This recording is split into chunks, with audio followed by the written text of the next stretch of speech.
তো বন্ধুরা, আসসালামু আলাইকুম। যারা বলেন টাটাই মোটরের চার্জার পুড়ে যায় বা মোটর পুড়ে যায়, আচ্ছা, কিছু কিছু কারণ, মোটর পোড়ার কিছু কিছু কারণ বা চার্জার পোড়ার কিছু কিছু কারণ, যে কারণটা হলো এই যে চার্জার যে আমরা কয়েল বাঁধার একটা সিস্টেম আছে। তো সাধারণত আমরা যে কয়েল পাই সাধারণত, বা 800 1000 গ্রাম, মানে 1 কেজি তারও পাই না। অনেক সময় অনেক সময় 1 কেজি তারও পাই না আমরা। পুরান যে তারটা আছে ওই তারটা 1 কেজি তার পাই না। তো 19 নাম্বার 600 গ্রাম, 19 নাম্বার 600 গ্রাম, আর 14 নাম্বার 650 গ্রাম তার একুরেটলি ভাবে যদি বাড়াই করেন, তাহলে এই তার লাগবে 600 1200 গ্রাম তার। একুরেটলি 1200 গ্রাম তার লাগবেই। মানে যদি এরা লংজিভিটি বেশি পাইতে হয় তাহলে 1200 গ্রাম তার লাগবে।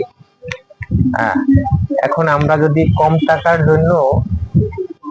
টাকার জন্য যদি আমরা চেষ্টা করি যে কম টাকায় চার্জার, অমুকে 4000 বেচে, অমুকে 5000 বেচে, অমুকে 9000 বেচে।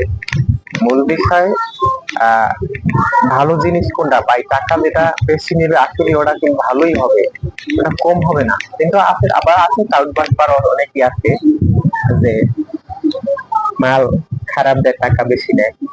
কিন্তু বিষয় ওটা না, আমার তার কত নাম্বার দিছে, 14 নাম্বার কতটুকু তার আছে, 19 নাম্বার কতটুকু তার আছে। তো সঠিক এম্পিয়ার, সঠিক ভোল্টেজ পাইতে হলে 14 নাম্বার এবং 19 নাম্বার তার ব্যবহার করতে হবে, এবং আগে কটন টেপ পেঁচিয়ে তারপরে বানিশ করতে হবে। বানিশ পেঁচিয়ে বানিশ দিয়ে তারপরে আবার আহ উপরে এই যে আবার লেয়ার করতে হবে।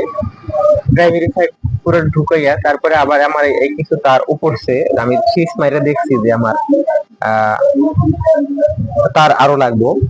তো আমি প্রথমত 500-600 গ্রাম তার নিছিলাম, কিন্তু 600 গ্রাম তারে আমার হয় নাই, যেহেতু আমার পিঠাটা অনেক বড়।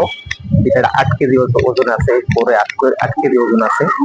তো ইনশাল্লাহ এই চার্জারে আমরা তো সচরাচর 6 মাসের ওয়ারেন্টি দিয়ে থাকি, চার্জার 2-1 বছরে কিছু হবে না।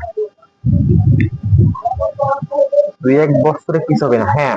কিছু হওয়ার সম্ভাবনা কি, এই চার্জার যদি পাটকায় লাগায় অনেক সময়, এই এই এগুলা টাকটুক খাইলে অনেক সময় লুজ কালেকশন করে ভাইব্রেটর করার কারণে এটা জ্বলে যাওয়ার সম্ভাবনা আছে।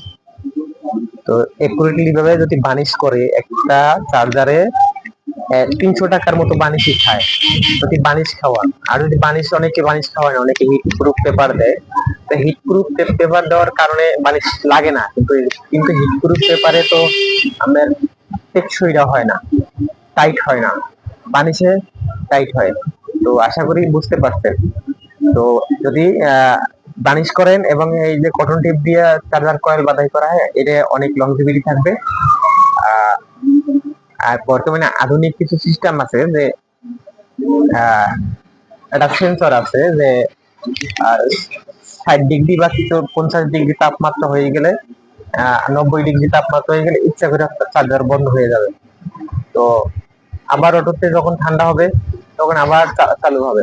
তো এই ধরনের কাজ যদি অবশ্যই কেউ করাতে চান, অবশ্যই যোগাযোগ করবেন। Mobile number 01771498622।